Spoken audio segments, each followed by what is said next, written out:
Action. Action. All right, so what you've read is just a real short snippet of, or half of what you're going to be required to do. What you have to do is, we have to do a performance improvement program, okay? And then you have to critically evaluate. So if I have a look at this here,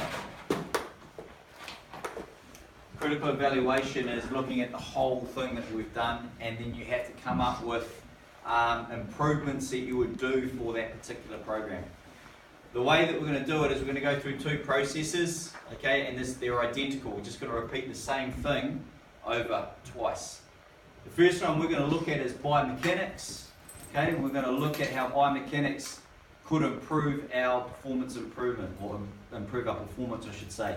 We've done 3.2, and it would be a shame not to use that body of work to actually count towards 3.3 as well.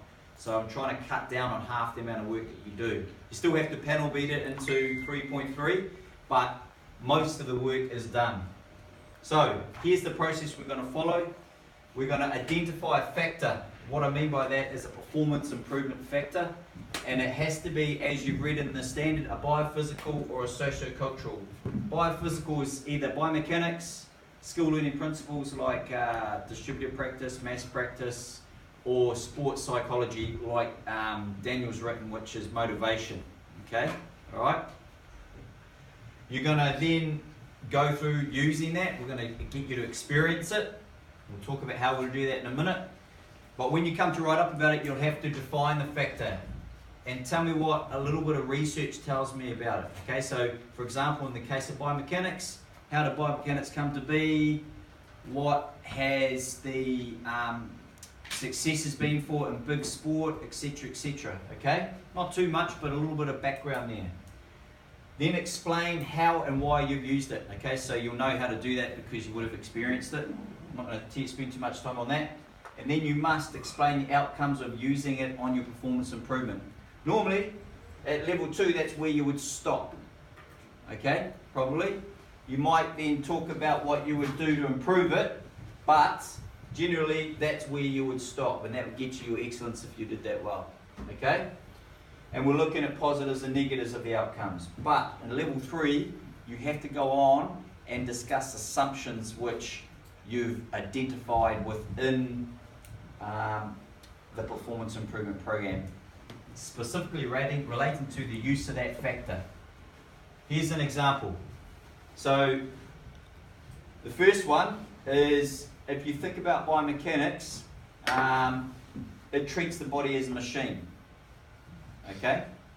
And we'll talk about that in a second. And that is what we call a theory in PE called technocentricity. Okay, technocentricity. It is a socio-cultural factor, and if you're doing that and biomechanics, you've covered off the socio-cultural factor and the biophysical factor. So that's one each in this one piece of writing. You have to do 2 are biophysical and 2 are socio-cultural to pass the standard, a minimum of. Okay? Think about on, when was it? When did we go? Tuesday, Monday. We were looking at inputs and outputs, right? You know what I mean when I say that? We were looking at things like measuring the output of a jump and then making a decision based on that whether a person could play or not. Do you remember that one? Yep. We were looking at, what else were we looking at? We were looking at rowing forces, okay, and making judgments about techniques there. Did they ever talk about maybe how the athletes are feeling, other things that could impact motivation? Did they talk about that? No. So they were treating us or the athletes like a robot. So what they would do is trying to measure certain things, and then they would probably send them off to try and fix those things, and then they would say, okay, you're a better athlete. But what did the lady in the rowing say? Where must you test people? On the water. Good, yeah. You guys are listening, well done. Because it's context specific, because there's so many different things going on. For example, the crosswinds could be different. The choppiness of the water could be different. It could be that the person's woken up, hasn't had a good breakfast. So they're not in the best mental frame of mind or energy wise. So there's all those other things which need to come into it as well. Okay?